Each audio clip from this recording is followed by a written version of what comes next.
ਅਗਲੀ ਖਬਰ ਦੇ ਵੱਲ ਵਧੀਏ। ਕਹਿੰਦੇ ਪੇਟੀਐਮ ਪੇਮੈਂਟਸ ਬੈਂਕ ਜਿਹੜੇ ਨੇ 29 ਫਰਵਰੀ ਤੋਂ ਬਾਅਦ ਡਿਪੋਜ਼ਿਟ ਨਹੀਂ ਲੈ ਸਕਣਗੇ ਜੀ। ਬਿਲਕੁਲ ਪ੍ਰਵੀਨ ਜੀ, ਇਹ ਵੱਡਾ ਪਹਿਲੂ ਹੈ। ਪੇਟੀਐਮ ਇੱਕ ਵਾਰ ਚਰਚਾ ਚ ਆਇਆ ਦੁਬਾਰਾ, ਤੇ ਇਹਦੀ ਚਰਚਾ ਅਕਸਰ ਹੁੰਦੀ ਰਹਿੰਦੀ ਹੈ। ਆਪਾਂ ਕਈ ਵਾਰ ਕੀਤੀ ਹੈ ਕਿ ਜੇਲ੍ਹਾਂ ਚੋਂ, ਗੈਂਗਸਟਰਾਂ ਚੋਂ, ਪੁਲਿਸ ਚੋਂ ਅੱਜ ਕੱਲ੍ਹ ਪੇਮੈਂਟਾਂ ਇਹਨਾਂ ਰਾਹੀਂ ਹੁੰਦੀਆਂ ਨੇ। ਹਾਂਜੀ ਹਾਂਜੀ ਬਿਲਕੁਲ। ਪਰ ਇਹ ਆਮ ਲੋਕਾਂ ਦੀ ਸਹੂਲਤ ਦਾ ਵੀ ਵੱਡਾ ਸਾਧਨ ਬਣਿਆ। ਆਮ ਲੋਕਾਂ ਨੂੰ, ਰੇਹੜੀ ਫੜੀ ਵਾਲਾ ਵੀ, ਦੁਕਾਨਦਾਰ ਵੀ, ਛੋਟਾ ਬੜਾ ਵੀ ਅੱਜ ਕੱਲ੍ਹ ਪੇਟੀਐਮ ਦੀ ਵਰਤੋਂ ਕਰਦਾ। ਪਰ RBI ਕਹਿੰਦੀ ਸਾਡੇ ਕੁਝ ਨਿਯਮਾਂ ਦਾ ਪਾਲਣ ਨਹੀਂ ਕਰ ਰਿਹਾ ਪੇਟੀਐਮ ਜਿਹੜਾ ਪੇਮੈਂਟ ਬੈਂਕ ਹੈ ਜੀ ਜੀ। ਸੋ ਇਸ ਲਈ ਇਹ ਜਿਹੜੇ ਪੇਟੀਐਮ ਵਰਤਦੇ ਆ ਉਹਨਾਂ ਦੇ ਲਈ ਇਹ ਧਿਆਨਯੋਗ ਖਬਰ ਹੈ। ਉਹ ਇਸ ਖਬਰ ਨੂੰ ਬੜੀ ਗੰਭੀਰਤਾ ਨਾਲ ਸਮਝਣ ਕਿ ਰਿਜ਼ਰਵ ਬੈਂਕ ਨੇ, RBI ਨੇ ਪੇਟੀਐਮ ਪੇਮੈਂਟ ਬੈਂਕ ਤੇ 29 ਫਰਵਰੀ ਤੋਂ ਬਾਅਦ ਡਿਪੋਜ਼ਿਟ ਲੈਣ ਤੇ ਰੋਕ ਲਾ। ਹੁਣ ਇਹਦਾ ਮਤਲਬ ਕੀ ਹੈ? ਕਹਿੰਦੇ ਜੀ ਪੇਟੀਐਮ ਪੇਮੈਂਟ ਬੈਂਕ 29 ਫਰਵਰੀ ਤੋਂ ਬਾਅਦ ਨਾ ਤਾਂ ਗਾਹਕਾਂ ਤੋਂ ਡਿਪੋਜ਼ਿਟ ਲੈ ਸਕੇਗਾ, ਠੀਕ ਹੈ ਜੀ, ਨਾ ਹੀ ਗਾਹਕਾਂ ਦੇ ਖਾਤੇ ਤੇ ਉਹਨਾਂ ਦੇ ਫਾਸਟੈਗ ਨੂੰ ਕਰ ਸਕੇਗਾ।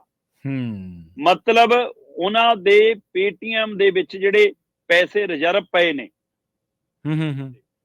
ਜਾਂ ਉਹਦੇ ਰਾਹੀਂ ਉਹਨਾਂ ਨੇ ਫਾਸਟੈਗ ਵਰਤਿਆ ਹੋਇਆ ਜਾਂ ਹੋਰ ਕੋਈ ਯੋਜਨਾ ਚਲਾਈ ਹੋਈ ਆ, ਉਹਦੇ ਤੇ ਕੋਈ ਫਰਕ ਨਹੀਂ ਪੈਣਾ। ਜੋ ਪੈਸੇ ਆਲਰੇਡੀ ਉਹਨਾਂ ਦੇ ਖਾਤਿਆਂ 'ਚ ਹੈਗੇ ਪੇਟੀਐਮ 'ਚ, ਜਾਂ ਉਹਦੇ ਰਾਹੀਂ ਉਹਨਾਂ ਨੇ ਜਿਹੜੀ ਚੀਜ਼ਾਂ ਨਾਲ ਜੋੜੇ ਹੋਏ ਨੇ, ਉਹ ਚੱਲਦੇ ਰਹਿਣਗੇ। ਆਪਣੇ ਪੇਟੀਐਮ ਪੇਮੈਂਟ ਬੈਂਕ ਦੇ ਵਿੱਚ ਹੋਰ ਪੈਸੇ ਡਿਪੋਜ਼ਿਟ ਨਹੀਂ ਹੁਣ ਕਰ ਸਕਣਗੇ, ਜਾਂ ਉਹਦੇ ਰਾਹੀਂ ਹੁਣ ਫਾਸਟੈਗ ਨੂੰ ਜਾਂ ਹੋਰ ਇਹ ਜਿਹੀਆਂ ਸਹੂਲਤਾਂ ਨੂੰ, ਆਪਣੇ ਵਾਲਟ ਨੂੰ, ਉਹਨੂੰ ਹੁਣ ਮਤਲਬ ਟੌਪ ਅਪ ਨਹੀਂ ਕਰ ਸਕਣਗੇ, ਉਹਦੇ ਵਿੱਚ ਹੋਰ ਕੁਝ ਨਹੀਂ ਪਾ ਸਕਣਗੇ। ਇਸ ਲਈ ਕਹਿੰਦੇ 29 ਫਰਵਰੀ ਤੋਂ ਬਾਅਦ ਡਿਪੋਜ਼ਿਟ, ਕ੍ਰੈਡਿਟ ਤੇ ਟੌਪ ਅਪ ਟ੍ਰਾਂਜੈਕਸ਼ਨ ਨਹੀਂ ਹੋਏਗੀ ਹੁਣ। ਠੀਕ ਹੈ ਜੀ। ਹਾਲਾਂਕਿ ਗਾਹਕਾਂ ਦੇ ਖਾਤਿਆਂ 'ਚ ਜੋ ਵਿਆਜ ਦੀ ਅਦਾਇਗੀ ਹੈ ਉਹ ਹੁੰਦੀ ਰਹੇਗੀ, ਕੈਸ਼ਬੈਕ ਸਕੀਮ ਹੈ, ਰਿਫੰਡ ਸਕੀਮ ਹੈ, ਉਹ ਚਾਲੂ ਰਹੇਗੀ ਹੈ, ਤੇ ਜਿਹੜੇ ਵੀ ਨਿਕਾਸੀ ਨੇ, ਫਾਸਟੈਗ ਵਗੈਰਾ ਨੇ, ਉਹ ਹੁੰਦੀ ਰਹੇਗੀ ਜਿੰਨੀ ਦੇਰ ਉਹ 'ਚ ਜੋ ਪੈਸੇ ਹੈਗੇ ਜੀ। 29 ਫਰਵਰੀ ਤੋਂ ਬਾਅਦ ਇਹਦੇ ਉੱਤੇ ਨਵੀਂ ਡਿਪੋਜ਼ਿਟ ਤੇ, ਇਹਦੇ ਵਿੱਚ ਪੇਮੈਂਟ ਬੈਂਕ ਦੇ ਵਿੱਚ ਡਿਪੋਜ਼ਿਟ ਹੋਣ ਤੇ ਰੋਕ ਲੱਗਣ ਜਾ ਰਹੀ ਹੈ, ਕਿਉਂਕਿ 2020 ਦਾ ਸ਼ੁਰੂ ਹੋਇਆ ਹੈ ਪੇਟੀਐਮ।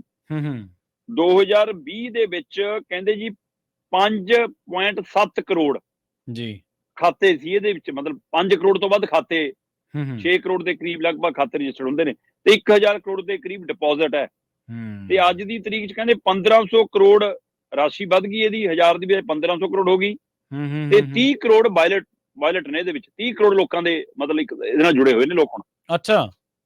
ਸੋ ਇਸ ਲਈ ਇਹ ਸਿੱਧਾ ਅਸਰ ਉਹਨਾਂ ਤੇ ਪੈਣਾ, ਕਿਉਂਕਿ ਇਹ ਕਹਿੰਦੇ ਕਿ RBI ਕਹਿੰਦਾ ਕਿ ਇਹਨਾਂ ਦੀ ਜਿਹੜੀ ਆਡਿਟ ਰਿਪੋਰਟ ਆਈ ਆ ਹਵਾਲੇ ਨਾਲ ਵੀ, ਤੇ ਹੋਰ ਯੋਜਨਾਵਾਂ ਦੇ ਹਵਾਲੇ ਨਾਲ ਵੀ, RBI ਦੇ ਨਿਯਮਾਂ ਦਾ ਪਾਲਣ ਨਹੀਂ ਕਰ ਰਹੇ ਬਾਰ-ਬਾਰ ਹਦਾਇਤਾਂ ਦੇ ਬਾਵਜੂਦ। ਇਸ ਲਈ ਪੇਟੀਐਮ ਪੇਮੈਂਟ ਬੈਂਕ ਦੀ 29 ਫਰਵਰੀ ਤੋਂ ਬਾਅਦ ਡਿਪੋਜ਼ਿਟ ਤੇ ਰੋਕ ਲੱਗਣ ਜਾ ਰਹੀ ਆ। ਇਸ ਲਈ ਜਿਹੜੇ ਪੇਟੀਐਮ ਵਰਤਦੇ ਨੇ ਉਹਨਾਂ ਦੇ ਲਈ ਇਹ ਖਬਰ ਗੰਭੀਰਤਾ ਵਾਲੀ ਆ।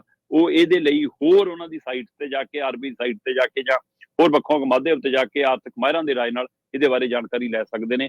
ਫਿਲਹਾਲ ਜਿਹੜੇ ਉਹਨਾਂ ਦੇ ਪੇਟੀਐਮ ਦੇ ਵਿੱਚ ਪੈਸੇ ਹੈਗੇ ਨੇ, ਜਾਂ ਜਿਹੜੇ ਉਹਨਾਂ ਨੇ ਚੀਜ਼ਾਂ ਜਿੱਥੇ ਵਰਤ ਰਹੇ ਨੇ, ਉਹ ਸਹੂਲਤਾਂ ਅਜੇ ਜਾਰੀ ਰਹਿਣਗੀਆਂ।